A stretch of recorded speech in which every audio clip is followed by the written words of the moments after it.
Baik, assalamualaikum warahmatullahi wabarakatuh. Anak-anak, kita masuk bab kedua ya. Bab kedua yang berjudul cerita fantasi. Silakan dibuka halaman 31. Kita hari ini hanya akan membahas halaman 31 sampai dengan halaman di sini halaman berapa nih? Sampai halaman 43 ya. Itu banyak karena ya banyak halaman cerita di situ.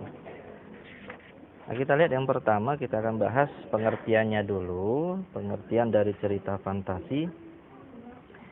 Jadi cerita fantasi merupakan bagian dari teks narasi. Jadi narasi itu adalah sebuah teks yang berisi ada tokoh, ada alur, ada amanat, ada konflik dan lain-lain. Sehingga cerita fantasi ini merupakan bagian teks narasi karena dia merupakan sebuah teks yang tersusun secara kronologis sesuai dengan urutan waktu yang ditentukan, ada rangkaian peristiwa dalam cerita, lalu ada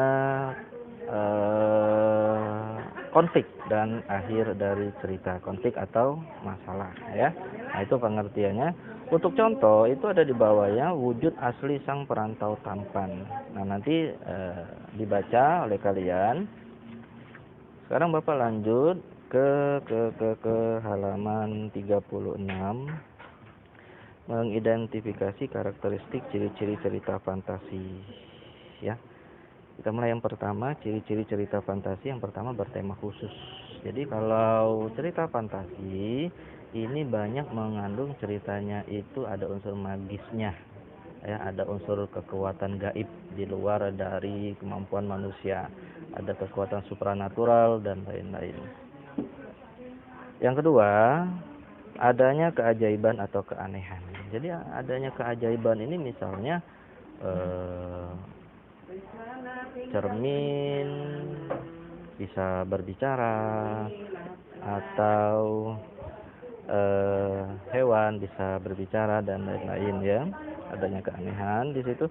Yang ketiga, menggunakan lintas atau ruang waktu yang bervariasi. Jadi bisa ceritanya tadi lintas generasi. Kita hidup di zaman sekarang, tapi dalam cerita dia bisa kembali ke masa lampau atau bahkan bisa masuk ke masa depan. Maka ini namanya juga fantasi ya. Fantasi di sini bisa diartikan apakah kejadian itu memang bisa benar atau tidak. Ini hanya cerita rekaan fantasi saja. Yang selanjutnya, tokoh memiliki kesaktian. Jadi tokoh memiliki kesaktian ini misalnya dia bisa mengeluarkan jurus-jurus tertentu, sharingan atau jutsu atau apa ya. Jadi dia bisa terbang, bisa menghilang dan lain-lain. Lalu yang kelima, bersifat fiktif, rekaan.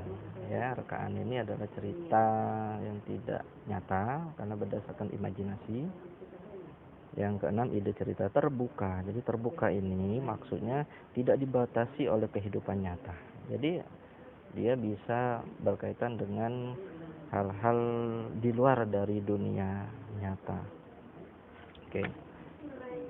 Lalu kebahasaannya yang terakhir, kebahasaan cerita fantasi. Kebahasaan di sini yang dimaksud adalah bahasanya itu menggunakan bahasa dialog, percakapan, bahasa yang variatif. Ya. Oke, yang terakhir materinya halaman 42, mengidentifikasi jenis cerita fantasi. Jadi jenis-jenisnya kita bagi menjadi 3. Yang pertama, berdasarkan latar. Berdasarkan latar itu dibedakan menjadi 3 ya. Latar lintas waktu, masa lampau, masa lalu ya. Jadi dalam ceritanya berarti dia kembali ke masa lalu. Latar waktu sezaman itu kita hidup sekarang, berarti ceritanya juga ada kaitannya dengan sekarang. Lalu yang ketiga, lintas waktu futuristik atau dia masuk ke masa depan ya. Jadi misalnya di dalam cerita dia hidup zaman sekarang, tapi karena masuk dalam sebuah lemari, lalu dia masuk dalam lemari, masuklah dalam sebuah dunia yang tidak pernah dia temui sebelumnya. Mungkin itu masa depannya atau lain-lain ya. Yang kedua, berdasarkan cerita dibagi menjadi dua, cerita fantasi total dengan irisan. Total di sini maksudnya adalah semuanya tidak terjadi dalam dunia nyata, ya. Semuanya terjadi di dalam dunia khayalan, totalitas, semuanya fantasi. Yang selanjutnya irisan. Nah, irisan ini masih ada kaitan-kaitan dengan masa sekarang dengan cerita fantasinya, apakah masa lalu atau masa yang akan datang. Lalu yang ketiga, berdasarkan zamannya, lintas waktu dan latar waktu sezaman dengan latar lintas waktu saja di situ tulisannya ya. Jadi kalau lintas waktu sezaman ya ini pada fantasi masa kini, jadi seperti tadi ya, masa kini, masa lampau atau masa yang akan datang.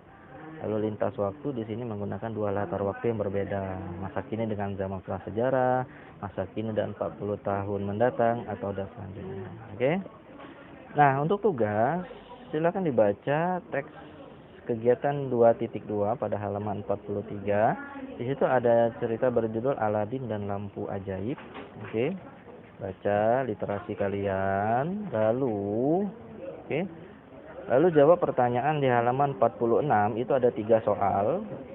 Berdasarkan cerita fantasi tersebut, jawablah pertanyaan berikut ini. Jadi kalian jawab 1, 2, 3. Buat soal lalu langsung jawab, soal jawab. Nah, nanti kumpulnya di e-learning bahasa Indonesia. Akan Bapak siapkan tempat kalian mengumpul tugasnya nanti. Oke. Nah, itu saja untuk pertemuan kita hari ini. Semoga bermanfaat dan bisa kalian ikuti penjelasan Bapak tadi. Bapak Heri, wassalamualaikum warahmatullahi wabarakatuh.